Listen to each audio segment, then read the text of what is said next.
Hello, I am going to be talking through this one rather than leaving it to music with text. So here we are on week 2 of how to create ICM images.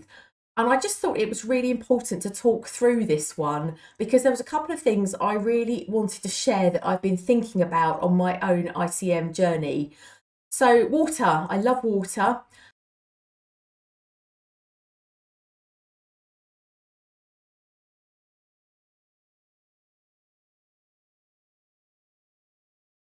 When I first started, I just thought of intentional camera movement as a statement of I'm deliberately moving my camera. And then as I started to want to get much better at it, I kind of realised that when I would go out and just practice, and I would just be waving my camera around, moving in different ways, just shoving the shutter speed from here to there, I never really was getting clear on what I was doing and what I was working and how I was working, sorry. So when things started to get much easier was when I got intentional about what I was going to do before I did it.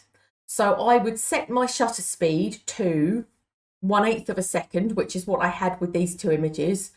And I would pause and think, okay, I am going to move my camera from here to here, and I am going to move at I say quickly, but your quickly will be different to my quickly. So again, the words make it very difficult to articulate. But I got intentional. So getting back to these images, on the top, what I've just taken is a straight shot at the same shutter speed as the one below. So just showing the difference and how the environment can look completely different when you start to deliberately move. So the top image will be blurry because trying to shoot on, I think it was 1/8 of a second, without a tripod is always going to end up blurry. But the one below, I was then panning from one side of my image to the other. So I would say from this point on the Isle of Wight across and stopping at the same place. So you then lose, if you're moving relatively quickly, you will start to lose the detail from behind and you kind of smooth everything out. So something else that I do is I don't always pan across the whole frame. So if you take this shot at the top and say that's the whole scene, sometimes what I'll do is start here and I'll move to here and then I'll just rub backwards and forwards, and that will sometimes give me a better effect. That has taken some time to get that right because of body control, and I think as you go along you find you start to get a lot more control over your body and the camera. And so something else that is important is to just make sure that you check your images on your camera after each shot, because otherwise you're going to, if you get home and see something you love that was amazing, you're not going to have a clue how you did it, because by then you'll probably have taken 50 or 60 more shots or even more. So really write things down, look, pause, again, be really intentional. So this image, in case you're wondering, I panned across the horizon. I either panned across and twisted my camera, or I panned and then rubbed. That either way, I will sometimes get these. They don't always work out. Sometimes they end up as a blurry mess, and I wouldn't like you to think that I can just go out and create this. I would have probably had 20 or 30 goes to get it to look like that, but it would have been either panning, and then rub, or panning and a little twist at the end. It's interesting again how blended this becomes, because this was created across Muddyford Quay.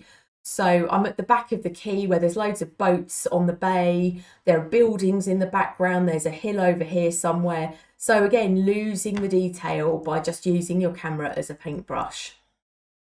As I have got more into teaching, I'm trying to articulate what I'm doing. So when I say judder, I was juddering the camera into the frame, which is what's got you this effect going on and this flicky effect in the background here. So this is sunset. Sunset's coming in from over here, which is this light on the water, and I'm obviously stood here.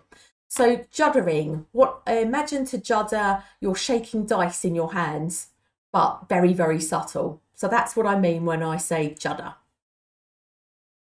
Something else that can work really well with ICM, if you're making much more subtle ICM effects, which is still ICM, it's just a more subtle movement, is looking at leading lines. This is not an image I particularly like. I've never used it anywhere, but I did like the way the water was here in the front of the frame, just leading you into where that boat was.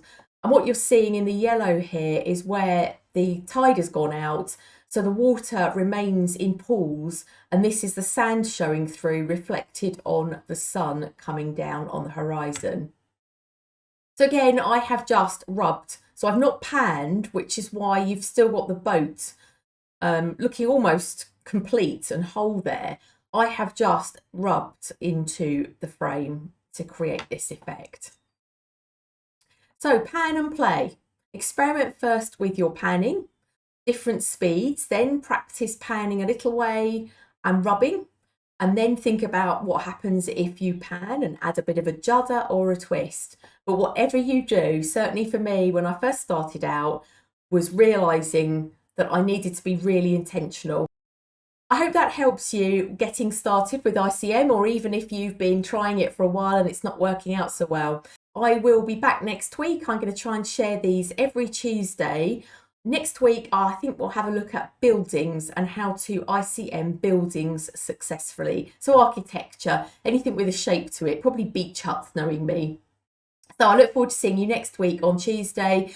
On Thursdays, I will be sharing artful edits in Photoshop here too. So do come back and subscribe if you're finding these helpful.